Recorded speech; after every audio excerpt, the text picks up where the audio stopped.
Hello दोस्तों। तो दोस्तों कैसे हो आप सब। दोस्तों आपने जो अभी अपनी स्क्रीन पे देखा कि एक वैकेंसी आई है टाटा के अंदर से जिसमें civil mechanical electrical all branches mention है। ये कैसे है और आप बोलेंगे कि आपने टाटा दिखा के और यहाँ एयरपोर्ट अथॉरिटी सर्विसेज।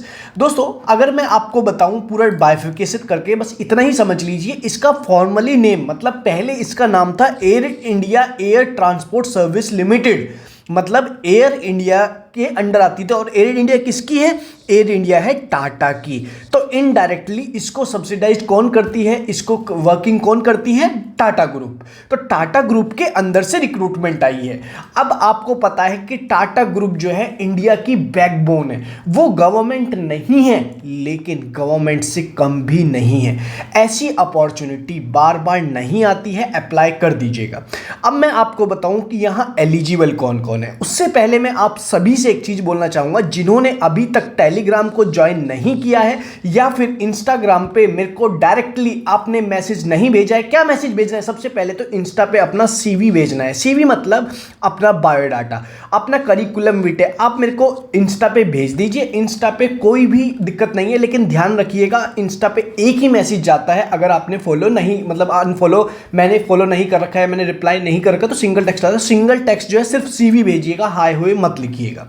अब ये वैकेंसी के बारे में बता देता हूँ। सबसे पहले तो ये जो वैकेंसी है दोस्तों, ये पुणे के लिए भी आई, ये भुज के लिए भी आई है, गुजरात के लिए, ये पुणे के लिए महाराष्ट्र के लिए भी आई है, ये देहरादून एंड चंडीगढ़ के लिए भी आई है, ये भुवनेश्वर के लिए भी आई है, ये विशाखापट्टनम के लिए भी आई है, इसके साथ साथ विजयवाड़ा और वाइजैक के लिए भी आई है। इसके साथ साथ विजयवाड़ा के लिए दूसरी वैकेंसी, गुवाहाटी के लिए भी आई है, श्रीनगर के लिए भी आई है, अयोध्या के लिए भी आई है। ऐसे ऐसे बहुत सारी वैकेंसी आई हुई है। अब आप बोलेंगे क्या ये सारी वैकेंसी एक ही है? मैं आपको बताऊं, जैसे मान लीजिए आप दिल्ली के आसपास रहते हैं, तो दिल्ली के आसपास कौन सी आपको वैकेंसी दिख रही है? वो दिख रही है देहरादून एंड चंडीगढ़। तो इन्हीं में अप्लाई कीजिएगा।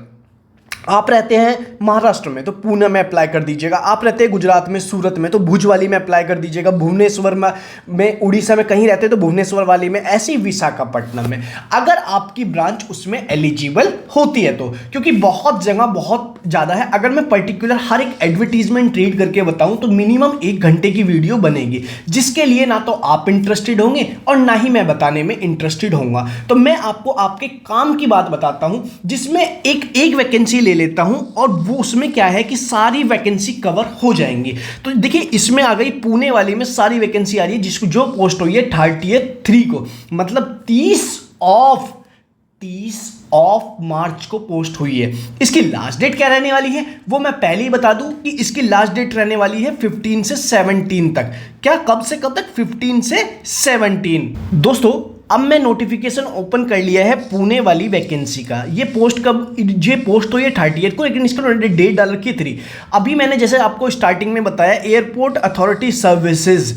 दोस्तों इन्होंने जो है T2 के लिए, ये जो T2 में इनका ऑफिस है टर्मिनल 2 में, और इनका पहले नाम क्या था? वो था फॉर्मली नेम से air India air transport service limited.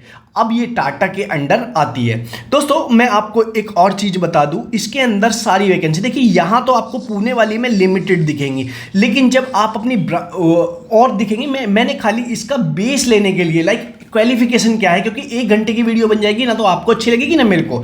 तो मान लीजिए डेप्यूटी टर्मिनल मैनेजर, सबकी डेट भी अलग है, उनकी आप डेट भी उनके नोटिफिकेशन पे देख सकते हैं, जहां की मैं डायरेक्टली आपको प्रोवाइड कर दूंगा लिंक।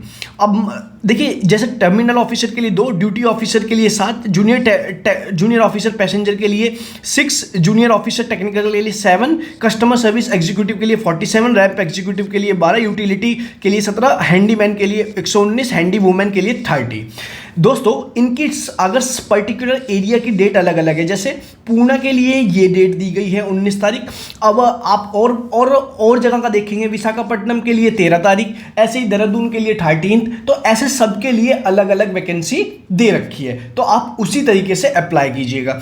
दोस्तों अब आप देखेंगे इन्होंने जो है क्या इन्होंने एलिजिबिलिटी क्राइटेरिया मांगा, क्या इन्होंने मांगा है। सबसे पहले तो आपको काम की बात बताई जाएगी। सबसे पहले आप देखेंगे जो इन्होंने बोला है, जो डेप्यूटी टर्मिनल मैनेजर, देखिए डेप्यूटी टर्मिनल मैनेजर की सैलरी है 60,000 रुपीज़, और इसके अलावा अकोमोडेशन अकोमोडेशन मतलब रहना खाना, इसके साथ साथ आपका ट्रांसपोर्टेशन मतलब आना जाना, ये सब फ्री होता है। एक 55 ईयर्स का यहाँ कोई नहीं होगा, क्योंकि यहाँ एक्सपीरियंस मांगा है MBA के बाद। दोस्तों ऐसे बहुत सारी वैकेंसी यहाँ निकल के आ रही है, लेकिन हम बात करेंगे फ्रेशर्स के लिए। अब फ्रेशर्स में कौन कौन एलिजिबल हो जा रहे हैं जी? देखिए, जैसे कि आप जानते ही हैं, इन्होंने साफ साफ बोला है कि आपको अगर जूनियर ऑफिसर पैसेंजर के लिए चाहिए तो आपको 10+2+3 मतलब ग्रेजुएट होनी चाहिए, आप यहाँ एलिजिबल है। लेकिन हम बात ऑलवेज करेंगे फ्रेशर्स के लिए। अब ये आगे junior officer technical. Junior officer technical में इन्होंने बोला है आपके पास बैचलर डिग्री हो मैकेनिकल में, ऑटोमोबाइल में, प्रोडक्शन में, इलेक्ट्रिकल में, इलेक्ट्रिकल एंड इलेक्ट्रॉनिक्स में, इलेक्ट्रॉनिक्स एंड कम्युनिकेशन में आप यहाँ एलिजिबल है। सैलरी आपकी क्या रहेगी? अब आप पूछेंगे क्या यहाँ एक्सपीरियंस की रिक्वायर्ड है? जी नहीं, यहाँ बिल्कुल फ्रेशर्स वाले अप्लाई कर सकते हैं। मान लीजिए आप 2023 में पास आउट हुए हैं और या फिर 2024 में पास आउट होने वाले हैं और आपका रिजल्ट अगर अप्रैल तक आ जाता है तो आप यहाँ एलिजिबल माने जाएंगे और आपको एज रिलैक्सेशन भी एज पर OBC जनरल टेक्निकल नॉर्म्स दिया जाएगा। नेक्स्ट है आपका दोस्तों customer service executive. Customer service executive में आपके पास ग्रेजुएशन, जो आपका दोस्त कोई जानने वाला हो जिन्होंने ग्रेजुएट कंप्लीट की हो, वो यहां अप्लाई कर दीजिएगा, उसको वीडियो शेयर कर दीजिए। नेक्स्ट आ गया आपका रैंप वॉक एग्जीक्यूटिव।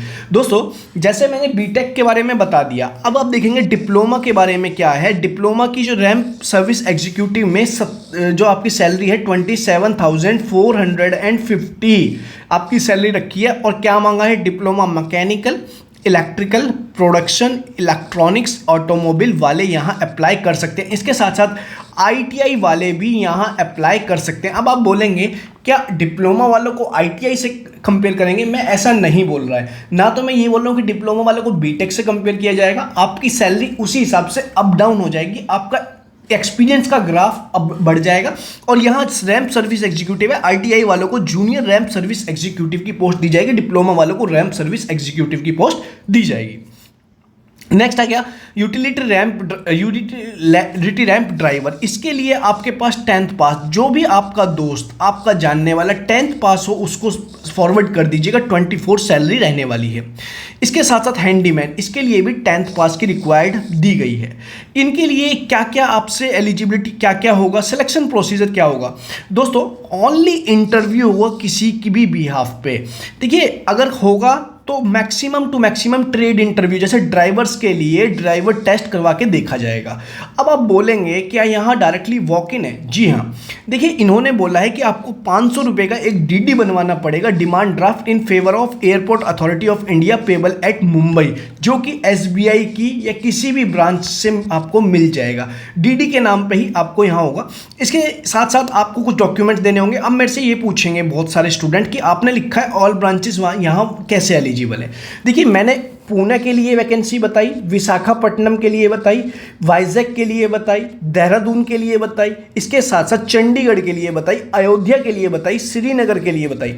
जब आप उन वैकेंसी को देखेंगे, क्योंकि एक छोटी सी अपडेट दी, इसी में 8 से 10 मिनट की वीडियो बन गई। अगर मैं वो सारी अपडेट दूंगा तो 60 to 70 मिनट की वीडियो बनेगी, तो उसे आप देख लीजिए, डायरेक्ट लिंक डिस्क्रिप्शन में दे दिया है। अब बात कर लेते हैं कि कैसे कैसे इसको अप्लाई करना है। इसको अप्लाई करने के लिए आपको ये फॉर्म भरना होगा, इसका PDF निकाल लीजिएगा, फिर अपने खुद से पेन से भर लीजिएगा, पेन से सबमिट कर लीजिएगा। और कोई भी देखिए आपके 10th में कितने आए, डिप्लोमा में कितने आए, किस से डिप्लोमा किया, आपके पास 10th में क्या क्या था, ये मार्क होना चाहिए। एक्सपीरियंस के बिहाफ पे आपके पास, अगर आप ड्राइवर हेल्ड कर रहे हैं तो आपके पास LMV और HMV क्या होता है? Light motor vehicle. HMV का मतलब वो हैवी मोटर व्हीकल। आपका ये क्या है पूरा का पूरा मेंशन कर दीजिएगा।